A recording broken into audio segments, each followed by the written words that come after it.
বন্ধুরা, আপনারা কি একটা জিনিস লক্ষ্য করেছেন?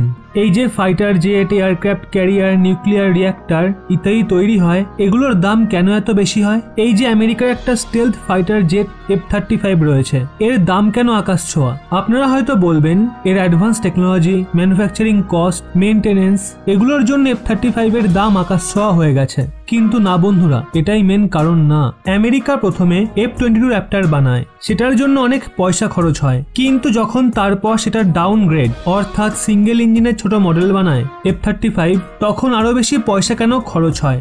আমেরিকার কাছে তো আগে থেকেই টেকনোলজি মজুদ ছিল, তাও কেন বেশি পয়সা খরচ হয়? এর একমাত্র কারণ ছিল একটা রেয়ার আর্থ ম্যাটেরিয়াল। আজ্ঞে হ্যাঁ, আর এর নাম ভ্যানাডিয়াম।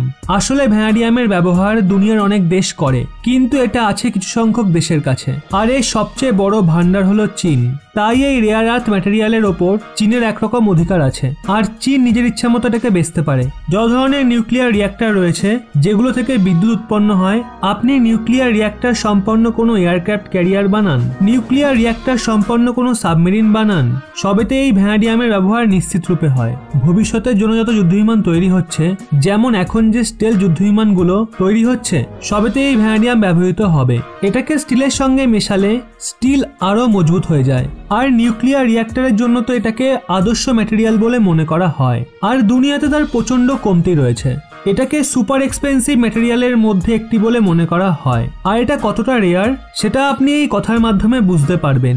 আমেরিকা এত বড় একটা দেশ, এত বিশাল ল্যান্ডমাস রয়েছে আমেরিকার, কিন্তু সেখানে বিন্দুমাত্র ভ্যানাডিয়ামও পাওয়া যায় না। সেই জন্য আমেরিকা তার প্রয়োজনের বেশিরভাগ ভ্যানাডিয়াম বাইরের দেশ থেকে আমদানি করে, আর বেশিরভাগ আমদানি আমেরিকা চীন থেকেই করে। কিন্তু চীনের এই অধিকারের ওপর ভাগবশত এসে গেছে ভারত। আজ্ঞে হ্যাঁ, ভারতের অরুণাচলের তামাং জেলার আশেপাশে আরো যে দু একটা জেলা রয়েছে, ওখানে ভারী মাত্রায় এই ভ্যানাডিয়াম পাওয়া গেছে। জিওলজিক্যাল সার্ভে অফ ইন্ডিয়া বলেছে ওনারা আরো বেশি এরিয়াকে এক্সপ্লোর করছেন, আর ওনারা যত এক্সপ্লোর করা বাড়াবেন, ভারতের আরো বেশি ভান্ডার খুঁজে পাবে।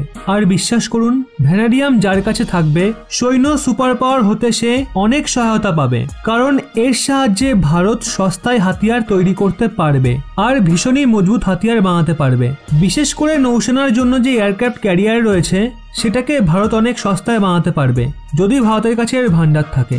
চীন এর দমেই তো 3-4টি এয়ারক্রাফট ক্যারিয়ারের প্রজেক্টকে একসঙ্গে এগিয়ে নিয়ে যাচ্ছে, কারণ এর যে ম্যাটেরিয়াল কস্ট আছে সেটা তো কিছুই নয়। কিন্তু এখন আপনাদের যে কথাটা আমি বলতে চলেছি, সেটা একটু মনোযোগ দিয়ে শুনবেন।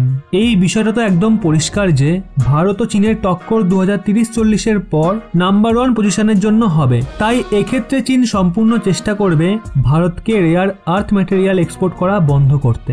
না তো নিজে এক্সপোর্ট করবে, আর না তো চীনের কন্ট্রোলে থাকা যে আফ্রিকা রয়েছে, যার কাছেও রেয়ার আর্থ ম্যাটেরিয়ালের ভান্ডার রয়েছে, তাকে এক্সপোর্ট করতে দেবে। সেক্ষেত্রে ভারতের কাছে এক এমন ডিপোজিট থাকবে, যার জন্য ভারত কোনো রকম হোঁচট না খেয়েই সস্তায় অনায়াসে উন্নত হাতিয়ার বানাতে পারবে। আর ভারতকে ভয় পেতে হবে না যদি রেয়ার আর্থ ম্যাটেরিয়াল আসা বন্ধ হয়ে যায়, তাহলে হাতিয়ার বানানো বন্ধ হয়ে যাবে, ইত্যাদি ইত্যাদি। আর ভারতকে চীনের কাছে মাথা ঝোঁকাতেও হবে না। এর জন্য ভ্যানাডিয়ামের ভান্ডার ভারতে পাওয়া ভারতের জন্য অনেক বড় জয় হবে। ভারত তো এর মাধ্যমে পয়সা ইনকাম করবেই, কারণ এই সময়ে দুনিয়াতে এর প্রচন্ড চাহিদা আছে। এই ম্যাটেরিয়াল সুপার এক্সপেন্সিভ, ভারতের ইকোনমিও এর সুবিধা পাবে। কিন্তু তার চেয়েও বড় ব্যাপারের ভান্ডার ভবিষ্যতে ভারতকে সুপার পাওয়ার দেশরূপে আত্মপ্রকাশ করায় বিশেষ ভূমিকা পালন করবে, যার দরুন ভারত নাম্বার 1 পজিশনের জন্য চীনকে গলায় গলায় টক্কর দিতে পারবে। এই ব্যাপারে আপনাদের কি মতামত অবশ্যই নিচে কমেন্টে জানান, এবং এরকমই ব্যাক টু ব্যাক আপডেট পেতে রহস্য বাংলা এই চ্যানেলটি সাবস্ক্রাইব করে পাশের বেল আইকনটি অল করে রাখুন।